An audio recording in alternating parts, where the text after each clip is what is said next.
Asosiasi Pengusaha Indonesia menolak pemberlakuan peraturan pemerintah tentang penyelenggaraan tabungan perumahan rakyat atau TAPERA. Aturan ini dianggap menambah beban pengusaha dan pekerja. Lalu bagaimana dampak TAPERA bagi dunia usaha dan kondisi ekonomi di Indonesia? Sudah bergabung bersama kami Ketua Umum Asosiasi Pengusaha Indonesia, Ibu Sinta Wijaya Kamdani. Selamat pagi, Bu Sinta. Selamat pagi, Astri. Bu, sebetulnya apa sih yang menjadi landasan penolakan pengusaha atas TAPERA dan sebetulnya poin apa saja penolakannya? Ya, jadi sebenarnya kalau kita lihat penolakan itu sudah muncul pada waktu Undang-Undang Nomor 4 tahun 2016 itu dikeluarkan ya. Nah, pada waktu itu memang kami sudah melakukan banyak konsultasi dengan para pelaku, termasuk juga koordinasi dengan pekerja dan lain-lain. Dan itu kami sudah menyatakan kepada pemerintah dan memberikan masukan gitu mengenai TAPERA ini. Jadi sebenarnya pada dasarnya kami Apindo tuh mendukung kesejahteraan pekerja dengan adanya ketersediaan perumahan bagi pekerja.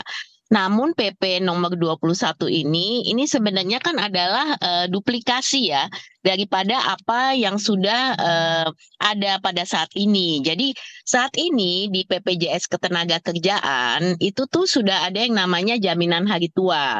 Dan jaminan hari tua itu ada program yang namanya MLT, yaitu manfaat layanan tambahan, di mana MLT itu dapat dipakai untuk rumah ya. Jadi kalau kita lihat dari itu maksimal 30% ya. Jadi kalau sekarang ini kan nilai JHT itu sekitar 460 triliun. Itu 30%-nya atau 138 triliun ini bisa dipergunakan, dan ini sebenarnya sudah jalan programnya. Ini selama ini sudah jalan, dan kita juga membantu BPJS Ketenagakerjaan ya dengan himpunan bank milik negara, kemudian juga dengan perbankan dan lain-lain, bank daerah. Nah ini khusus untuk pekerja ini, mereka itu bisa mendapatkan fasilitas rumah pinjaman. Jadi pinjaman KPR itu sampai maksimal bisa 500 juta, pinjaman uang muka perumahan sampai dengan 150 juta, ada pinjaman renovasi, dan lain-lain gitu. Jadi sebenarnya itu sudah ada gitu. Jadi kami tidak mengerti kenapa nggak kita optimalkan aja apa yang sudah ada. Kenapa kita harus buat program baru yang untuk duplikasi gitu. Makanya kami usulkan nggak apa-apa kalau pemerintah mau tetap menjalankan, monggo, tapi ya udah untuk ASN dan TNI Polri aja gitu. Tapi swasta jangan harus dipaksakan untuk mengikuti gitu, karena buat pekerja juga ini kan sangat berat ya kalau dengan kondisi seperti ini terus kemudian harus menambah lagi iuran untuk TAPERA, di mana memang ini tabungan ya, jadi kita nggak bilang bahwa itu uang hilang, nggak, tabungan. Tapi kapan bisa menikmati gitu kan? Ini kan ada orang yang pekerja udah punya juga fasilitas rumah dan lain. Ya ini makanya kami nggak mengatakan kita maksimalkan dengan apa yang ada dulu deh gitu, nggak usah buat sesuatu yang baru lagi. Ya Bu, yang disoroti ini soal duplikasi begitu ya. Sebetulnya sudah ada iuran, tadi juga disinggung, ini bisa dari MLT yang mana ada 138 triliun, ini yang bisa untuk rumah begitu ya.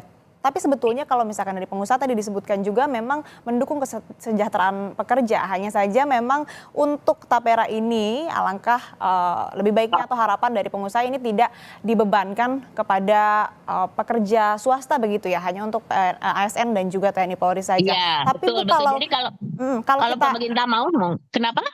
kalau kita mengacu pada pernyataan Presiden terpilih 2024, Prabowo Subianto yang kemarin bilang kalau ekonomi di tahun 2027 ini akan tumbuh 8%. Apakah pengusaha juga punya hitungan yang sama, Bu? Ya, jadi kami sudah melakukan projection juga ya, makanya kami ini step by step. Saya rasa sangat baik dan kami apresiasi kalau Pak Presiden terpilih ini punya satu optimisme untuk bisa mencapai pertumbuhan 8%. Memang ini situasi saat ini kan penuh dengan ketidakpastian. Kami tahun ini kami setuju dengan pemerintah bahwa memang pertumbuhan tahun ini mungkin sekitar 5% bisa tercapai gitu. Tapi memang di 2 tahun berikutnya ini tergantung juga ke banyak kondisi. Jadi tentu saja kami mendukung pemerintah yang mau mentargetkan pertumbuhan yang tinggi. Tapi ini tidak, kondisi ini kan nggak bisa hanya berupa target. Jadi maksudnya kita mesti lihat misalnya kondisi geopolitik seperti apa, ya kan? Apakah konflik ini akan terus menerus? Karena ini akan ada impact juga kepada Indonesia gitu kan. Kemudian di Indonesia sendiri apa yang akan dilakukan pemerintah baru gitu kan, untuk juga terus melakukan reformasi struktural, kemudian juga untuk baiki iklim usaha dan lain-lain gitu. Karena sekarang kan cost of doing business juga sangat tinggi gitu. Nah, ini harus juga banyak perbaikan. Jadi kami sebenarnya tugas kami adalah bagaimana kami bisa mendukung pemerintah, bersama-sama pemerintah memberikan masukan perbaikan-perbaikan apa yang masih bisa dilakukan supaya nanti pertumbuhan tinggi itu bisa tercapai. Katakanlah Bu, kalau kondisi perekonomian di Indonesia ini membaik, perusahaan juga cukup kuat nggak untuk mendapatkan beban tambahan?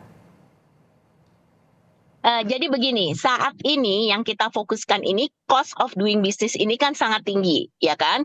Nah, ini yang kita coba untuk perbaiki. Jadi kita mesti melihat gimana perbaikan ini dilakukan dulu untuk bisa kita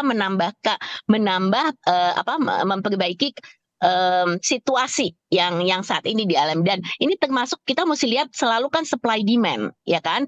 Jadi demand-nya itu seperti apa, ya kan? Tapi supply-nya juga, nah dari supply ini kan termasuk biaya ya, biaya-biaya semua. Nah ini juga harus menjadi perhitungan. Jadi maksud kami pada dasarnya kita mesti melihat situasi yang ada dulu, kemudian kita mencoba untuk melakukan hal-hal apa nih yang bisa diperbaiki dan apa yang bisa dilakukan pemerintah akan datang untuk bisa mendukung ya supaya kondisi ini kita mempersiapkan diri lah gitu loh, supaya nantinya kita bisa lebih resiliensi untuk kondisi di luar yang terus mungkin bergulir gitu. Kita nggak bisa ada kepastian apa yang akan terjadi. Nah, ini kan ada pungutan 0,5% bagi perusahaan untuk karyawan. Nah, berapa persen profitabilitas perusahaan yang tergerus dari 0,5% tadi yang harus dibayarkan? Saya sekarang mau share ya mengenai berapa sih sebenarnya biaya yang sudah dikeluarkan perusahaan untuk jaminan-jaminan sosial. Jadi sebenarnya kan program jaminan sosial pemerintah ini kan beban pungutan itu yang ditanggung kami itu pekerja itu sebesar 18,24 sampai 19,74%.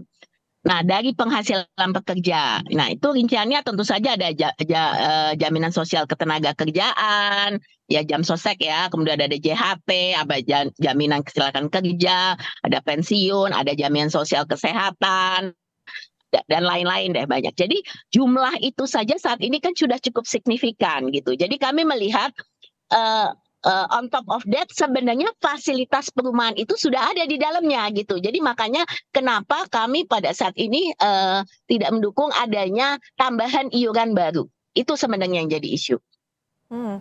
Ibu, ini penegasan saja Bu. Jadi ini kebijakannya relevan nggak untuk pengusaha dan juga untuk pekerja swasta?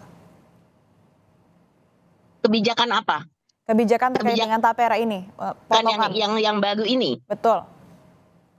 Ya, Relevan nggak jadi menurut pendapat kami, kalau memang pemerintah mau menyiapkan dana, jadi di sini dana untuk tapera, ya itu inian pemerintah ya. Tapi kalau berkaitan dengan jaminan, karena tapera itu tabungan kan, yang kita ngomongkan jaminan sosial ini, jaminan sosial sudah mencukupi karena perumahan sudah ada di dalamnya. Jadi posisi kami kenapa harus ada tambahan iuran kalau pada saat ini sebenarnya BPJS Ketenagakerjaan juga sudah ada fasilitas di mana bisa melalui MLT tadi gitu. Itu sebenarnya posisinya.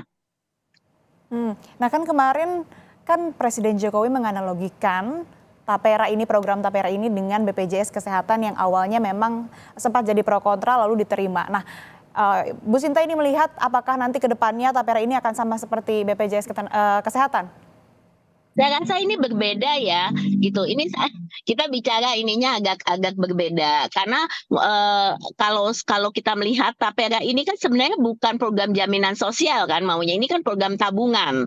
Jadi tabungan itu kan sebenarnya sukarela ya. Jadi kalau misalnya mau nabung boleh, kalau enggak udah gitu kan. Nah ini yang saya rasa harus dipisahkan juga gitu loh, apa positioning daripada apa sebenarnya Tapera ini gitu. Jadi mungkin perlu klarifikasi yang lebih jelas juga dari pemerintah, tapi yang pasti kami melihat ini kita mendukung karena perumahan layak itu memang bagus gitu, tapi sudah ada, itu aja. Jadi kami mau menyatakan kenapa harus ada lagi kalau memang sudah ada dari program yang sudah jaminan sosial yang sudah disiapkan pemerintah saat ini.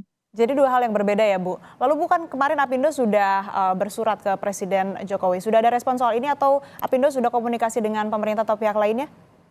Iya, jadi sebenarnya kami selama ini kan ini bukan, jadi dari sebelumnya sudah banyak sekali, ini sudah beberapa tahun ya kami mengkomunikasikan, memberikan masukan dan lain-lain. Tentu saja yang terakhir ini kami agak ya kaget juga ya mendadak keluar juga itu PP 21 ini. Tapi ya kami akan terus berupaya untuk bahwa semoga ya masukan-masukan tidak hanya dari kami ya, tapi dari semua termasuk dari masyarakat, pekerja dan lain-lain ini bisa diterima pemerintah. Jadi harapan kami sekali lagi adalah udah kalau memang pemerintah mau tetap menerapkan silahkan untuk TNI, Polri, ASN silakan, tapi untuk swasta sebaiknya ini dibuat sukarela aja gitu. Jadi ini tidak menjadi suatu hal yang mandatori untuk diikuti oleh swasta. Iya Bu, kalau bisa saya rangkum tadi harapannya dari Apindo ini untuk program Tapera ini sifatnya untuk karyawan swasta dan juga pengusaha ini bersifat sukarela saja, bukan diwajibkan seperti untuk ASN dan juga TNI Polri. Dan juga tadi yang disebutkan memang Tapera dengan BPJS Kesehatan ini dua hal yang berbeda dan tidak bisa disamakan begitu ya Bu. Harapannya semoga segera ada respon dari pemerintah terkait dengan hal ini, khususnya juga kepastian untuk para pekerja swasta dan juga pengusaha. Terima kasih Ibu Sinta Kamdani, Ketua Umum Apindo telah bergabung bersama kami di Kompas Bisnis. Sehat selalu Bu.